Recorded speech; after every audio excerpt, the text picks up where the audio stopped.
Thanks, good afternoon everyone, and my name is Vidyard Kisoon, and I'm coordinator of the Caribbean IRN. Those of you who were here earlier would have heard Anthony's presentation about the theorizing homophobia in the collection, in the Caribbean collection. I'm Guyanese and I live in Guyana. I say that all the time, Trinidad, couple people ask me where I'm from, how long I'm here. So yeah, I live in Guyana. So just quickly talk a little bit about what the IRN is. It is a project, International Resources Network. It's meant to be a network of academics, activists, scholars, artists around the world who are working on issues of sexualities. And it was a project started at the Center for Lesbian and Gay Studies out of the City University of New York, and originally had a forward-funded grant. So there are different regions: Asia, Africa, North America, Latin America, and the Caribbean were joined, but no longer joined, and the Middle East. And the Caribbean IRN is currently organized with a board of Angelique, Rosamond, and Colin, who you've heard today, and I am the coordinator. Next slide, please. So how do we define Caribbean? I'm just using this old map and showing off a little bit because I use a program called Quantum GIS, Geographic Information Systems, to generate this lavender map of the Caribbean.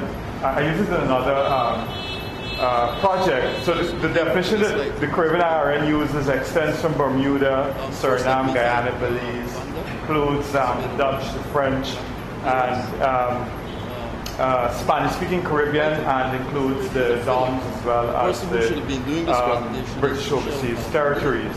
Sorry, and this these colorings I use. Blue is where the discriminatory laws existed. Black is where there was some discussion, legislation, quarrel going on to move things. Green is where there were no sodomy laws, and purple was where gay marriage existed as being the kind of the least possible homophobic place. Martinique, of course, joins that list recently. Next slide, and I just have a map here with the Eastern Caribbean. So there you have the topic. So this is how we look at what the Caribbean is, this very expansive space. Basically, next slide, please. Okay, so what are some of the projects and activities we've been involved in? Through the Caribbean Studies Association, there have been a couple of workshops, and we've mentioned those. That's where the idea of the theorizing homophobia collection started. And then there's the facilitation of the Caribbean Sexualities Working Group, kind of very academic. Then we have the Digital Library of the Caribbean Collection, which is a set of archives. I'll just show you a little bit more. You have the Critical Sexuality Studies course, which is happening at IGS right now. And then, of course, it's just general sharing information through internet media about all the work going on in this thing called the Caribbean, sharing ideas. It's trying to facilitate that sharing of ideas across people who are interested not only within the Caribbean but also in the diaspora. Next slide.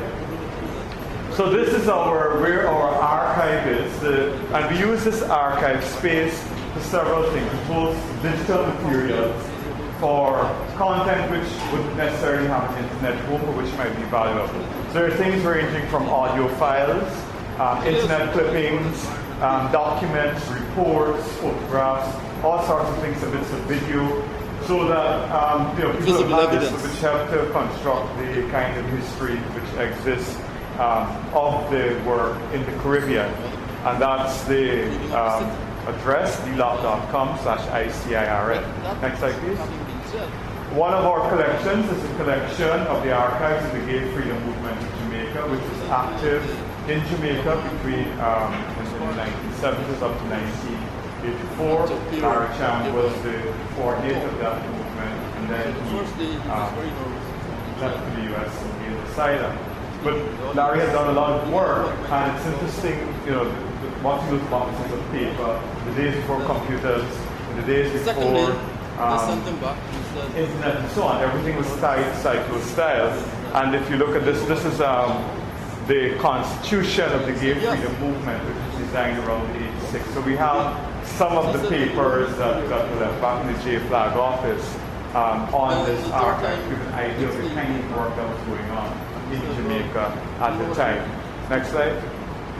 Just to mention, we're also trying to build up collections for the Rainbow Alliance of the Bahamas and possibly some other movements. And again, if you have anything that you think should go into this collection, old, whatever it is, images, video, audio meaning oral histories with people who you think should be heard, things that should be heard, that add them. We also use our blog. This is part of our information sharing. Try to do like a monthly update of things that have been happening around the Caribbean and share it around to people through Facebook and so. And I don't know if you're at St. Martinique, maybe actually people. And we just had the first gay marriage in Martinique, so it's another gay wedding in the Caribbean. A lot of people didn't know that. I guess when you also think of Martinique as Caribbean, so it's probably another thing. And then there's a SASA 10-year video. All of that we're sharing. Next slide, please. As an example of some of the things that we share which don't have a home, this here is an extract. This came to us. Gayatri Bahadur, she's doing a book called Holy Woman, based on her story, Gayatri origins. And in doing her research, she came across this bit of information in the archives in England. She donated this. It's a story of Nabibuksha Mohangu on the Mersey coming from India to Guyana, where some of the Sadar, one of the overseers, reported that they were engaged in sodomy. One of them had his penis blistered, and the other one was made to have his hands shaved. So what she did is she found the captain's diary, the doctor's diary, which had the notes of that incident and the punishment meted out. So she donated those images. Again, so this is the kind of thing we host on the IRN. We started to tell the story of what's happening. Gayatri also found certificate which we hope to trace of a woman called Rukmini, the ship's doctor, had her hermaphrodite on her immigration certificate. This would have been way down in around 1930. So these are the kinds of these are the kinds of things that we tease out and we put online so to help to create this history of what's happening. It's online history. Next slide, please. Right, so this is how we can be contacted, CaribbeanIRN@gmail.com. We have a Facebook group, look for Caribbean IRN, and you can join there. And then there's the general IRN website, which is in a transition at the moment, and which is being built. So thank you very much. You're mostly still waiting.